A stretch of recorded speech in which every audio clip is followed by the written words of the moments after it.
Барлықтарыңа сәлем. Видеомыз басталмастан бұрын лайк басып арнамызға тіркеле кетулеріңізді сұраймын. Әдеттегідей осы видеоға 3000 лайк жиналса, рубрикамыз өз жалғасын табады. Ендеше, сіздермен бірге QRF ұжымы бүгін біз Питер Бергманның оқиғасын қысқаша баяндап береміз.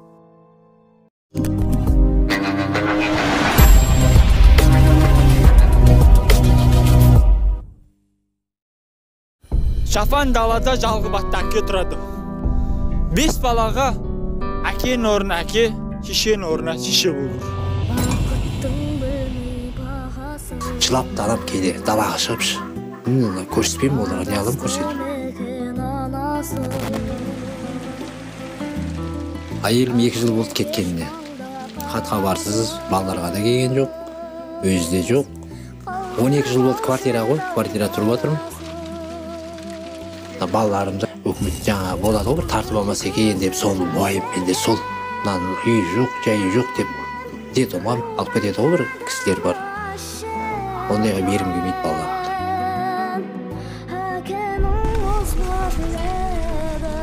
Қасқыр да бар, шакал да бар, міне қорқымышты, қамысынан бәрі.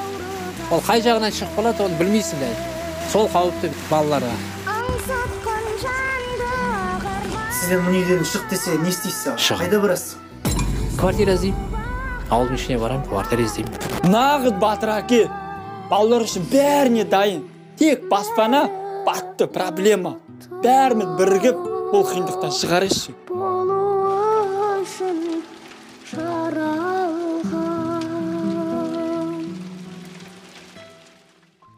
2009 жылдың 12 маусым күні бойы ұзын, көзінде көзілдірігі бар арық кісі алғаш рет Дерри автобус станциясының камерасына түсіп қалады. Өзімен бірге 2 сөмке де болыпты. Ол автобусға отырып, Слайго қаласына аттанады. Қалаға жеткеннен соң жолдан таксиге отырып, Слайгодағы арзан қонақ үйге апаруын сұрайды. Таксист оны Слайго Сити Хотел атты қонақ үйге әкеледі. Қонақ үйге кешкісін 7-лер шамасында келіп, бірден регистратураға барады. Солай 65 евро төлеп, бір адамдық бөлмені 3 күнге жалға алады. Оған 705 номерді береді. Тіркеу кезінде ол өзін Питер Бергман деп таныстырған екен. Ал мекенжайын Айнштеттерн көшесі 15 үй, Вена, Австрия деп көрсетеді.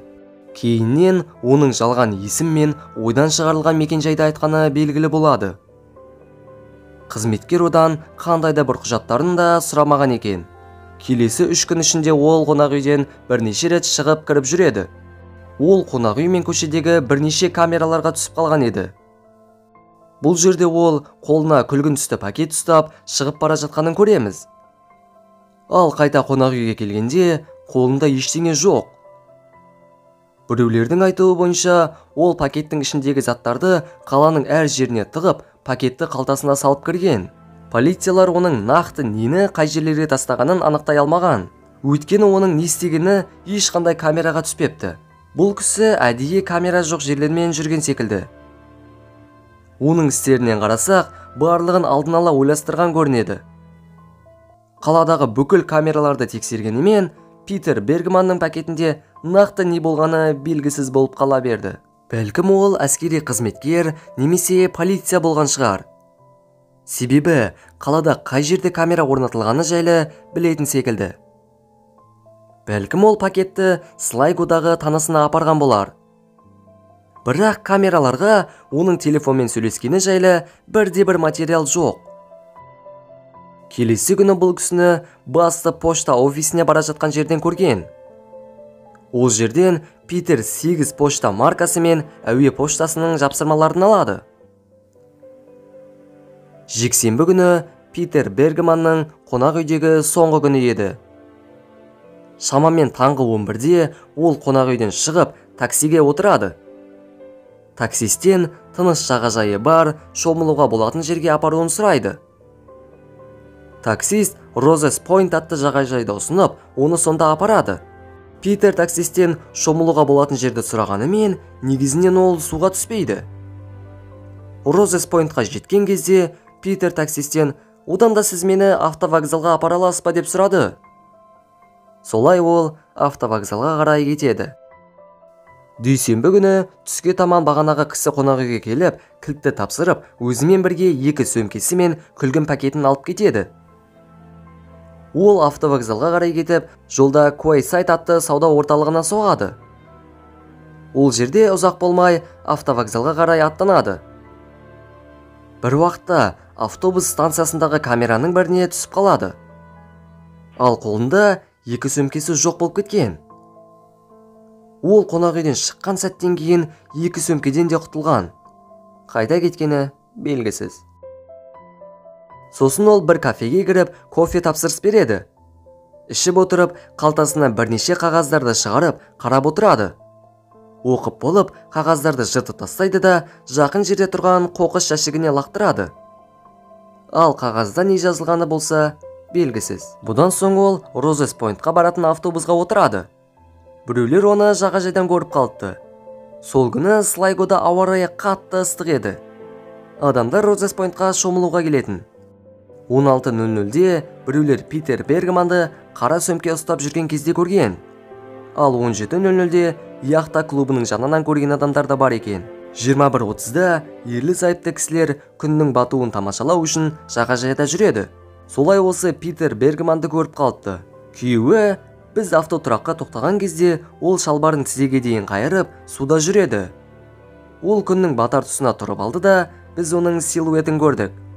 Оның іс-әрекеттері біртүрлі болып көрінді. Мен бұны басында қандайда бір ритуал шығар деп ойландым деп сұхбат береді. Түнгі 11-де оны қолына күлгін пакет ұстап жүргенін біреулер көрген екен. 10 минуттан соң ол жағажайдағы бір орындыққа жайғасады. Соңғы рет Питер Бергманды бір әйелмен тұрған жерден көреді. Ол оған бір пакетті беріп, өзі мұхиттың жағасымен кетіп қалады.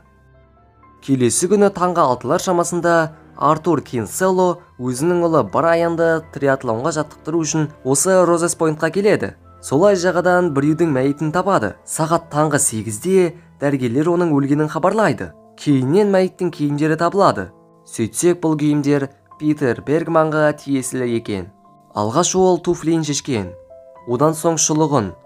Солай шұлығын туфлиінің ішіне салып, шалбарын да шешкен. Барлық киімдер әдемі тиянақты түрде жиналып тұр еді. Табылған киімдер әлі де Слайгодағы полиция бөлімшесінде сақтаулы. Оларды бір картон қорапқа салып, бетіне бұл нәрселер Розес Пойнттан табылған біреудікі. 16 маусым 2009 жыл деп жазып қойған. Мына суреттегі нәрселер полициялардың тапқан Питердің заттары. Бұлардың ішінде оның көзілдірігі, сатып алған пошталық маркалар, қонақ үйден шыққан кездегі көк көйлегі, қара сөмке және күлгін түсті пакеттері жоқ. Сонымен қатар ешқандай құжаттары да табылған жоқ. Питер Бергман судың жағасында жатқанымен ол суға тұншығып өлмеген. Барлық зерттеулер Питердің әдейі қараңғы болғанды күткенін көрсетіп тұр. Өйткені ол өз-өзіне қол жұмсағысы келген секілді. Бірақ ол суға батып емес, жүрегі тоқтап қайтыс болған екен. Питер Бергманда қатерлі ісік болыпты. Оның бұдан хабардар болды ма, болмады ма белгісіз. Онымен қоса, оның бір бүйрегі жоқ еді. Дәрігерлердің айтуынша, ол ең көп дегенде бір ғана апта өмір сүре алады екен. Осы істі зерттеушілер бұл адамның ешқандай туысқаны жоқ екенін түсінді. Себебі осы уақытқа дейін бірде-бір адам Питер Бергманды іздеп хабарласпаған. Сонымен қатар, ол өтірік есім мен жалған мекенжайды айтып, өзін барынша жасырын ұстағысы келген. Бірақ оның Ирландияға қалай келгені, қайдан келгені жайлы ешкім анықтай алмаған. Іс Питер Бергманның шын мәнінде кім екенін анықтамағанша ашық болады. 12 маусым күні қайдан екені белгісіз бұлай шыға салу мүмкін емес қой. Оны ешбір адам іздемеген. Туысқандары, отбасы, достары, ең болмаса көршілері. Негізі ол бұның бәрін алдын ала жоспарлаған көрінеді. Өйткені әрбір қадамын рет-ретімен басып, қайда барарын нақты ойланған. Бірақ неге ол бұны жасады екен? Бәлкім ол уақытының аз қалғанын естігеннен соң, соңғы күні суға кетіп, денемді ешкім таба алмайды деп ойлаған болар. Оның сол күндердегі жағдайын түсініп көріңізші. Ол жалғыз, араласатын ешкімі жоқ, қатерлі ауруға шалдығып, өмірі өте аз қалды. Мысалы, сіз оның орнында болсаңыз, не істер едіңіз? Осылайша видеомыз аяқталды. Питер Бергманға қатысты жауабын таппаған сұрақтар өте көп. видеомыздың аса лайк басып арнамызға тіркеле кетейік. Сосын достар, телеграм парақшамызға да тіркеліп, біздің арнамызға қатысты сұрақтарыңыз болса, сонда қоюларыңызға болады. Бізде осымен осы. Ендеше, сіздермен бірге болған және әрдайым бірге болатын QRF ұжымы келесі видеоларда кездескенше.